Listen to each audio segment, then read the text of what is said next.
우리의 무법자가 된 전동 킥보드. 목숨을 건 질주를 멈추고 우리 모두의 안전을 지키자. 2021년 6월 13일 도로교통법 본격 시행. 편리하게 안전하게 전동 킥보드와 공존하기 위한 해법을 찾아 나섭니다.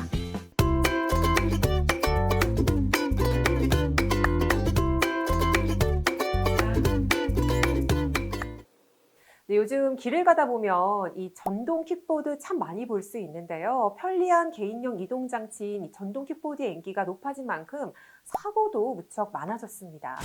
초등학생이 전동 킥보드를 타고 질주하고 아이를 목마에 태운 채 달린 부모님도 있고요. 킥보드를 몰던 차량에 치여 숨지는 사고도 발생했습니다.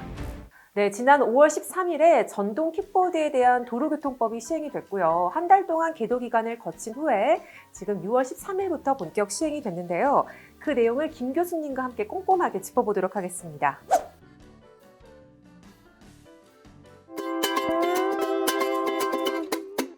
네, 이 전동 킥보드가 편리하고 또 어디든 갈 수 있기 때문에 참 이용자 입장에서는 좋은데 보행자는 깜짝 놀랄 때가 많습니다. 갑자기 튀어나오기도 하고요. 인도에서 킥보드를 탈 수 있는 건가요? 탈 수 없습니다. 그러니까 우리가 일명 전동 킥보드를 킥란이라는 말도 쓰고 있거든요. 어디서 튀어나올지 모른다는 얘기입니다. 근데 앞으로 보행자 또 전동 킥보드 운영자들 모두 조심을 해야 되는 시점이라고 보고 있습니다. 그런데 이 전동 킥보드를 타다가 만약에 인명사고가 발생하면 어떻게 되나요? 상당히 심각하다고 볼 수가 있습니다. 일반 자동차로 간주를 해줘서요. 12대 중과실에 포함이 되니까 형사처벌까지 받을 수 있는 굉장히 위험한 상황이 될 수가 있습니다. 이번에 법이 개정이 되면서 이제는 16세 이상이 탈 수가 있습니다. 물론 원더기 장치, 자전거 면허도 취득을 해야 되고요. 헬멧 착용 의무라고 볼 수 있으니까 아이들이 탈 수 있는 조건은 상실했다. 따라서 고등학교 1학년 이상이 자격을 갖추고 탈 수가 있다. 이렇게 볼 수가 있겠습니다. 네, 이 전동 킥보드로 인한 사고가 증가하면서 규정이 강화된 것으로 보이는데요. 여러분 또 하나 기억을 하셔야 될 것이요. 음주운전 절대 하면 안 되겠죠. 이 전동 킥보드를 타고 음주운전을 할 경우에 이전에 범칙금 3만 원에서 범칙금이 10만 원으로 상승했다는 것도 꼭 기억을 하셔야겠습니다. 네, 개정된 도로교통법 시행령에서 이제는 헬멧 착용도 단속하겠다라고 밝혔는데 헬멧을 미착용하면 어떻게 되죠? 이전 법만 하더라도 자전거에 편입을 했기 때문에 헬멧 착용을 안 하더라도 전혀 문제점이 없었습니다. 그러나 이번 개정안에 대해서는 원더기 장치 자전거로 편입이 됐기 때문에 헬멧 착용이 의무화됐고요. 헬멧 미착용자한테는 2만 원의 범칙금이 부과된다는 사실도 아셔야 될 것 같습니다. 그런데 이렇게 헬멧 미착용이 불법이고 또 범칙금도 부과가 되는데 어떻게 현실에서는 잘 지켜지고 있나요? 문제점이 상당히 크다고 볼 수가 있죠. 이전에 아마 공유 자전거에도 헬멧 착용을 의무화했다가 공분을 사면서 유아무화된 사건을 아마 아셨을 겁니다. 그러다 보니까 상당히 고민거리는 늘어나고 있는 시점이 지금이 아닌가 이렇게 보고 있습니다. 그렇군요. 그런데 이 킥보드가 안전사고가 발생하면 부상 위험이 가장 높은 게 머리고 사실 또 헬멧 외에는 또 다른 안전장치가 없는 상황인 거잖아요.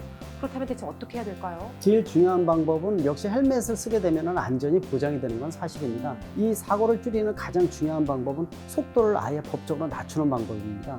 지금 현재 시속 25km 미만으로 되어 있는데 굳이 전동 킥보드는 이렇게 속도가 빠를 이유가 없습니다. 속도가 시속 15에서 20km 정도로 속도 제한을 걸어놓고 헬멧을 미착용을 하게 된다면 훨씬 더 느리게 가지만은 안전이 보장될 수가 있거든요. 그것도 하나의 방법이 될 수 있겠어요. 운전자와 보행자 모두 안전할 수 있는 방법 또 뭐가 있을까요, 교수님? 가장 중요한 부분들이 법적 체계가 아직 덜 돼 있는 부분들을 체계적으로 만드는 게 중요합니다.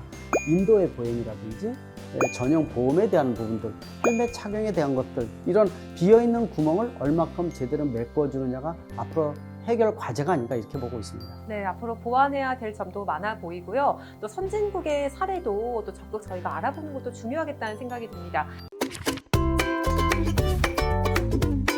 앞으로 참 운전자와 보행자 모두 안전한 킥보드 이용 문화를 정착시켜 나가는 게 중요할 텐데 또 어떤 노력들이 필요하다고 보세요? 관련 전문가 모이고 부처 간 다 모여서 해외 선진 사례 벤치마킹에서 한국형 모델 정립에 대한 총괄 관리법에 대한 부분들이 가장 중요한 해결 방법이 아닌가 이렇게 좀 보고 있어서 아까 말씀드린 여러 가지 부분들이 어우러져 들어간다면 선진국 수준 중에서도 가장 앞서가는 이런 모델이 되지 않을까. 그러면서도 전동 킥보드라는 비즈니스 모델을 해치지 않으면서 안전을 두 마리의 토끼를 잡을 수 있는 방법이라고 분명히 말씀드릴 수가 있습니다.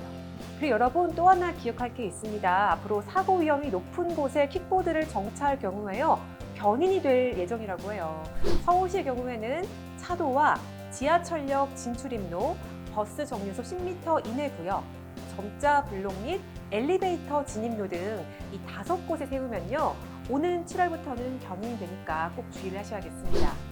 네, 전동 킥보드의 인기가 높아지고 있는 만큼 앞으로 또 우리가 해결해야 될 많은 숙제가 남겨졌다 하는 생각이 듭니다. 그때까지 여러분 이것만은 꼭 기억해 주세요. 전동 킥보드는 만 16세 이상 원동기 면허 이상을 가진 사람만 이용할 수 있습니다. 그리고 안전모를 꼭 착용을 해야 되고요. 자전거 도로 또는 차도에서 안전하게 이용하고 2인 탑승 금지, 그리고 승차 인원을 꼭 지켜서 안전하게 타주시기 바랍니다. 네, 그리고 오늘 나온 이야기처럼 한국형 선진 모델이 정착이 돼서 다른 나라에도 좋은 영향을 줄 수 있는 그런 날이 오지 않을까 하는 바람도 가져봅니다. 오늘 좋은 말씀 나눠주신 김필수 교수님 감사합니다. 네, 고맙습니다. 네, 오늘 아이톡톡 나의 아동보호 이야기에서는 뜨거운 화제로 떠오른 전동 킥보드에 대한 많은 이야기를 나눠봤습니다. 아이톡톡은요, 앞으로 우리 어린이와 청소년이 안전하고 또 행복한 세상을 위해서 꼭 필요한 이야기들로 다시 찾아뵙겠습니다. 여러분, 고맙습니다.